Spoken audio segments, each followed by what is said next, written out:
उनका खलोया 2 मिनट उनका 1 मिनट खड़ो जूम करो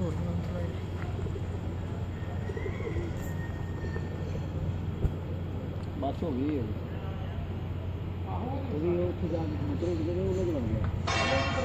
फिर जाके ठीक नहीं कैसे आया तू कितने आ गया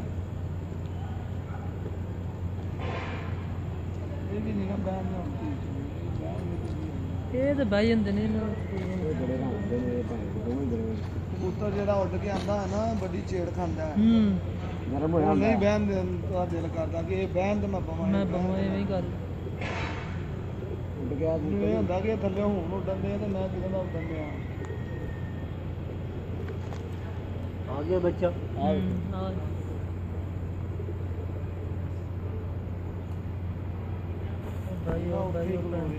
बड़ा टाइम है बाबा। ये बच्चा जी हमारा सुबह का उड़ा हुआ है, अभी बैठ रहा है। ये 5:45 हो चुके हैं। बस हो गई अभी यार हिल गया पर कट्टे ये उस्ताद बूटे के घर के बच्चा है। 3 पर कट्टे ही हालांगे पिछों ओ वे आई नजर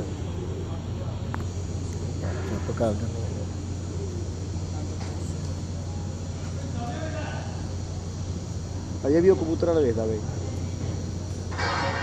बहुत